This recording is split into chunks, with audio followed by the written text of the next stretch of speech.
Hi, I'm John Walbarger in Philadelphia, and this is a workshop called The Poetics of Generosity. I give a poetry workshop at the University of the Arts on Broad Street in Philadelphia, and I have 4 books of poems. So I hope you enjoy this workshop. So, the basic idea behind this workshop is to get you to write a couple of prompts and to look at the world through the lens of generosity. So you have a handout sheet there with a couple of poems and a little blurb at the beginning. It says the Poetics of Generosity at the top. So can we look very quickly at the little blurb at the top, which says contemporary poetry often criticizes socioeconomic and environmental injustices while veering away from poems of gratitude and appreciation. However, poetry that perpetuates narratives of hope, grace, and beauty is crucial. Without such narratives, personal and political despair becomes paralyzing. So, there seems to be a lot of negativity in poetry these days, and people have very good reasons to be negative. And I think we all feel quite a bit of anger and a sense of injustice. So, this poetry workshop is going to address the questions of like how can we channel our anger through poetry in forms which are less destructive, and how does thankfulness and gratitude and generosity, how do they intersect with poetry? Okay, so first of all, I'm going to talk about thankfulness and generosity and gratitude as a kind of a lens which we can look through the world at. So, and there are many different lenses that we can use. In Buddhism, they call it realming, Realm, like realming, as in when you think, when you get very angry, or you get very joyful, or you get very sad, these are realms in the mind where you see the world in that way for a little while, but then you can change realms. You know, you can shift. So think about it like picking up a camera and looking through it for a little while.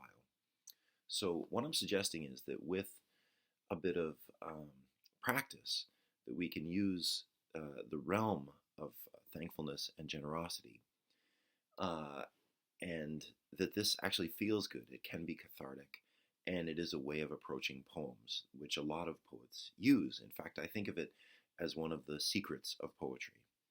So, in order to encourage us to use this lens today, can we just spend a minute and feel thankful for the space that we're in?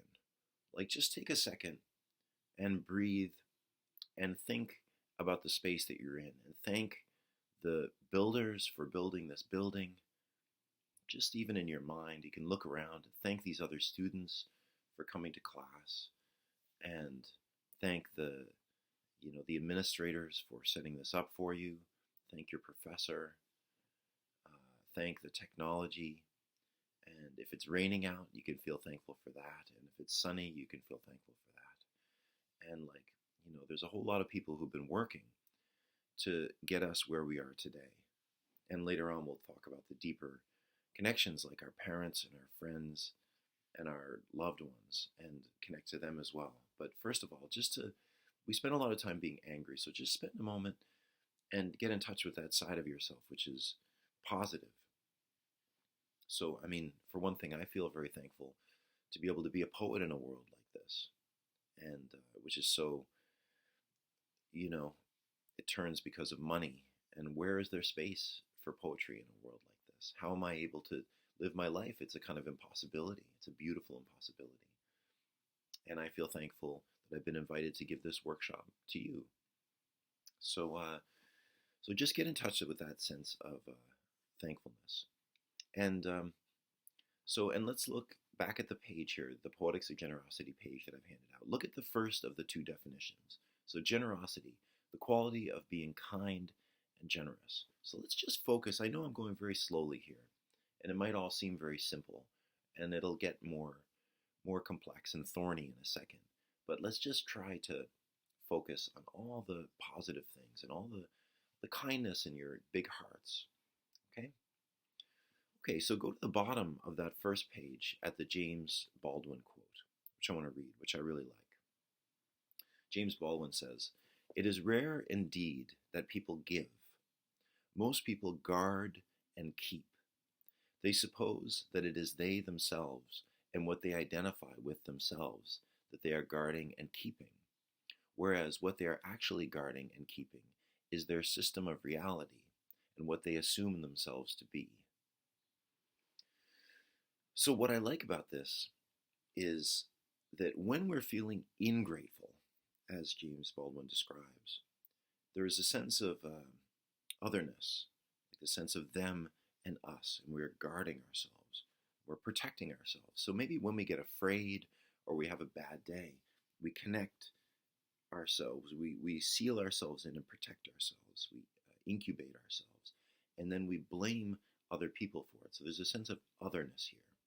So, what I feel like the poems that use thankfulness are is, you can hear my cat meowing. Um, they